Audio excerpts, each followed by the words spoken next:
Bonjour à toutes et à tous, merci de me rejoindre pour cette nouvelle vidéo. Alors aujourd'hui, je vais vous présenter quelque chose de nouveau, c'est-à-dire on va aborder une nouvelle leçon. La leçon d'aujourd'hui est intitulée les trois états physiques de la matière. Donc ce cours, ou bien cette leçon, est destinée aux étudiants de la première année option internationale. Alors on commence par la définition de la matière. Alors dans cette leçon, on va parler des trois états de la matière, mais avant toute chose, il faut définir la matière. Qu'est-ce que ça veut dire la matière? Qu'est-ce qu'on entend par la matière? Alors ici, je vais faire une différence entre la matière par exemple physique, la matière chimie, la matière mathématique, la matière arabe, la matière instruction islamique et la matière en physique, ou bien en chimie. Alors la matière dont on va parler aujourd'hui, c'est la suivante. C'est tout ce qui constitue ce qui nous entoure. C'est-à-dire tous les objets qui nous entourent sont fabriqués en matière. Par exemple, un stylo, il est fabriqué en matière plastique. Par exemple, la fenêtre, il est fabriqué en plusieurs matières, ou bien matériaux. Par exemple, le verre, le fer, le cuivre, etc. Alors la matière, c'est ce qui constitue ce qui nous entoure. Il existe ces trois états physiques.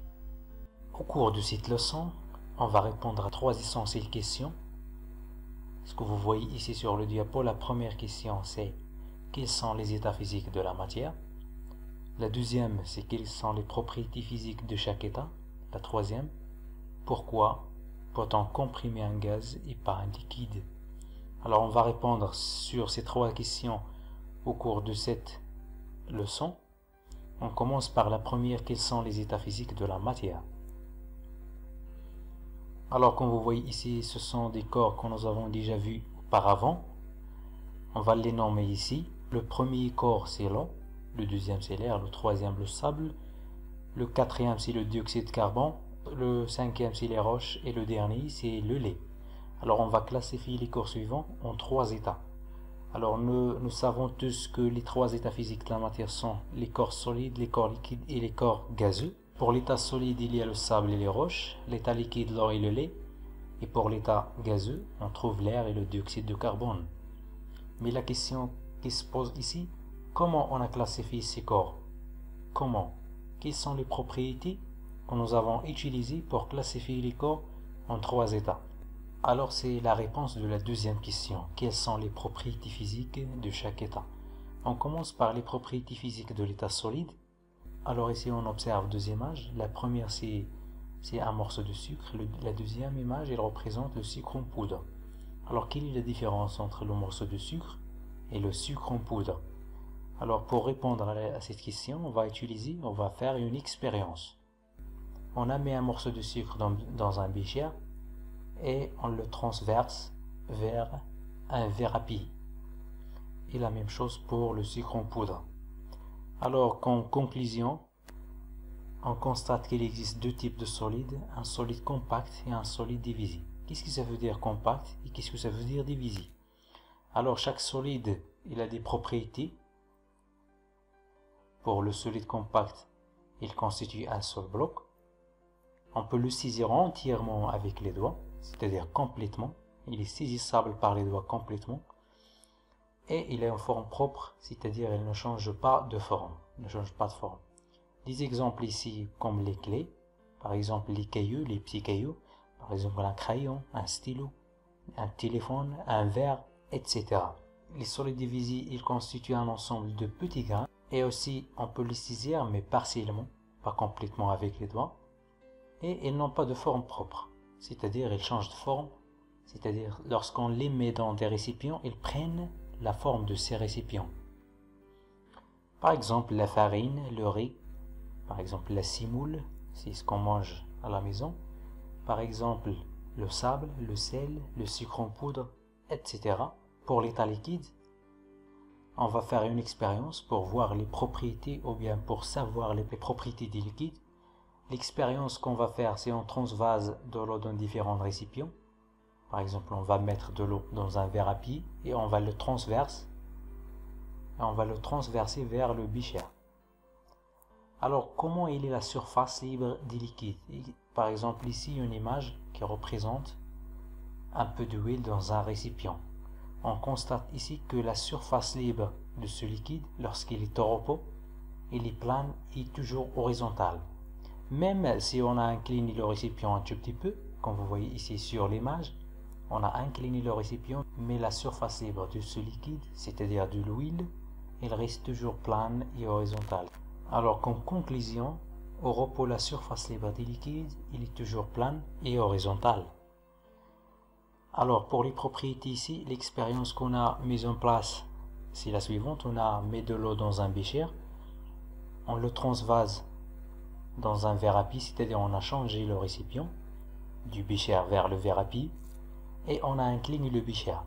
Donc on constate que l'eau il prend la forme du récipient et la surface de l'eau il est toujours plane et horizontale. Conclusion, les corps liquides sont caractérisés par les propriétés suivantes. Donc ce qui est important de connaître pour vous, c'est que les liquides ne peuvent pas être saisis avec les doigts. On ne peut pas prendre un liquide avec le doigt, avec les doigts. Aussi, les liquides ils prennent la forme du récipient qui les contient, c'est-à-dire ils n'ont pas de forme propre. Alors les liquides ils peuvent couler, alors on dit qu'ils sont des corps qui sont fluides. Tous les liquides ce sont des fluides parce qu'ils peuvent couler. Au repos, la surface libre des liquides il est toujours plane et horizontale, toujours. Alors pour les états physiques gazeux, on prend une seringue et on enferme une quantité d'air dans cette seringue et on a bouché l'orifice du seringue avec le doigt. Alors si on pousse le piston, on constate tout simplement que le volume de l'air est diminué. Donc on peut dire que les gaz, c'est-à-dire l'air, il est compressible. Donc voilà. Alors le volume d'air peut être diminué, c'est-à-dire l'air, il est compressible. C'est la même chose pour tous les gaz. Dans un deuxième temps, on va tirer le piston. Lorsqu'on tire le piston, on constate que on peut augmenter le volume de l'air, c'est-à-dire que l'air, il est expansible. Alors les gaz sont compressibles et expansibles. Ils n'ont pas de volume propre. Alors les corps gazeux sont caractérisés par les propriétés suivantes. Ils ne peuvent pas être saisis avec les doigts. Ils sont insaisissables avec les doigts. Ils prennent la forme du récipient qui les contient. Ils n'ont pas de forme propre. Et les gaz sont compressibles et expansibles. C'est ce qu'on a déjà vu auparavant dans l'expérience du seringue. Les gaz peuvent couler. Comme les liquides, ils peuvent couler. Alors on dit qu'ils sont des corps fluides. Donc ici un exercice d'application pour comprendre un tout petit peu le cours. Donc catégoriser les corps suivants en fonction de leur état physique. Par exemple, on commence par la farine. On va la placer dans le tableau. Le tableau il contient trois colonnes. Les corps solides, les corps liquides et les corps gazeux. Mais les corps solides, il y en a deux. Compact et divisé. Alors la farine, c'est un solide divisé. Pourquoi? Parce qu'il est saisissable par les doigts et il prend la forme du récipient. Alors la farine, c'est un solide divisé. Le lait, il n'est pas saisissable par les doigts. Et sa surface, lorsqu'on met de lait dans un bécher, sa surface libre, il est toujours plane et horizontale. Donc c'est un corps liquide. Aussi, ils peuvent couler. L'essence, la même chose, c'est un liquide. La neige, c'est un solide divisé. L'air, c'est un gaz.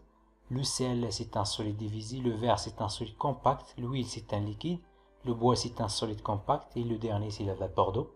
On ne peut pas prendre la vapeur d'eau avec les doigts. Donc, c'est pas un solide. Il prend la forme du récipient.